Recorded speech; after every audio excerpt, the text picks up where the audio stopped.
సీన్మేషగాడు Sonu సుద్దు sir దానాలు చేసే కర్ణుడు కాదంట, అంతకన్నా పెద్ద రాక్షసుడట. కరోనా టైంలో ఆపదలున్న వాళ్ళందరిని ఆదుకొని ఎంతో మందికి సాయం చేసిన సోను సుద్దు సారు ఇప్పుడు కర్ణుడు కాదు రాక్షసుడు అని ఎవరన్నారంటారా? ఎవలో కాదు, మన ప్రపంచ యాత్రికుడు. బయటి దేశాలు తిరుక్కుంటా యూట్యూబ్ లో వీడియోలు పెట్టుకొని పైసలు పక్కకి తీసుకునే యూట్యూబర్ అన్వేషణ్ సార్ అన్నాడట. ఏ మరి అట్లెందుకు అన్నాడంటే ఏమో, మరి ఆయన్ని అడుగుదాం పారి. కరోనా మహమ్మారి వచ్చేటప్పుడు సో ఈయన అందరూ లాక్డౌన్లో ఉన్నట్లు ఈయన కూడా లాక్డౌన్లోనే ఉన్నాడు. సో లాక్డౌన్లో ఉండేటప్పుడు సో లాక్డౌన్లో ఎక్కడికక్కడ ఉండిపోయి పాపం వాళ్ళు గమ్యస్థానాలు చేరడానికి చాలా వలస కూలీలు ఉంటారు కదా.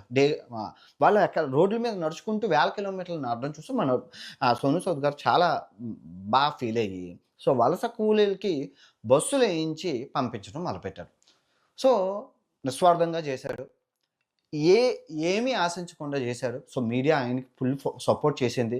ఆ తర్వాత చాలామంది ఫండ్స్ ఇచ్చారు, మేము ఎలాగో చేయలేకపోతున్నాం, స్ట్రక్ అయిపోయి నువ్వు చెయ్యు అని చెప్పిస్తే ఆయన ఆ ఫండ్స్ చార్టీ ఫండ్స్ తీసుకొని ఇంటర్నేషనల్లో ఉన్న వాళ్ళని కూడా తీసుకొచ్చారంటే చేసుకోండి. 1500 మొత్తం దగ్గర దగ్గర ఆయన హెల్ప్ చేసిన వాళ్ళు 1,00,000 నుంచి 2,00,000 మంది ఉంటారు.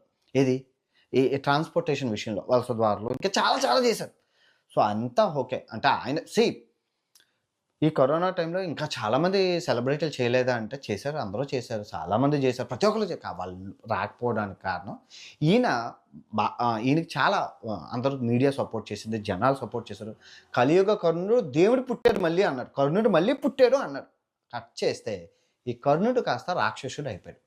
ఎందుకు అయిపోయాడు అంటే మీద పిచ్చి సినిమా మీద కసితోని 2025లో రిలీజ్ అయింది. ఇప్పుడే నిన్న రీసెంట్గా రిలీజ్ అయింది ఫచ్ మూవీ అని చెప్పి మీరు చూసుకోవచ్చు. బడ్జెట్ 50 కోట్లు. మనోడే ప్రొడ్యూసర్, మనోడే డైరెక్టర్, మనోడే అన్ని మీరు చూసుకోవచ్చు. వాళ్ళ వైఫ్ ఉంటుంది ప్రొడ్యూసర్ కేటగిరీలోని. మొత్తం అందరూ ఈడే.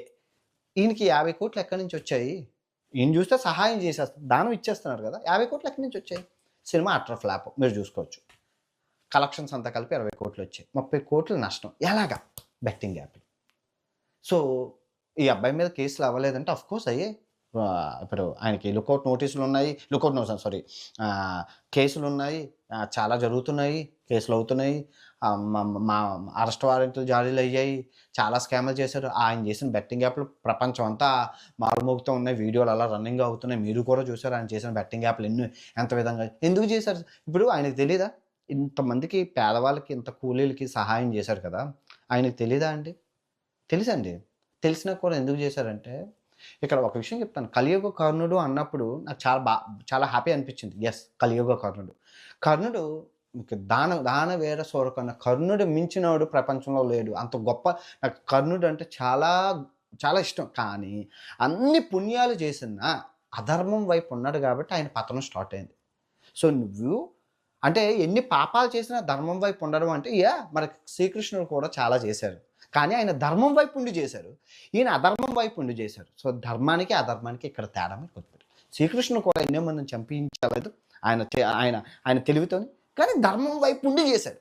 అధర్మం వైపు ఉండి చేయడం, ధర్మం వైపు ఉండి చేయడానికి తేడా ఇదే.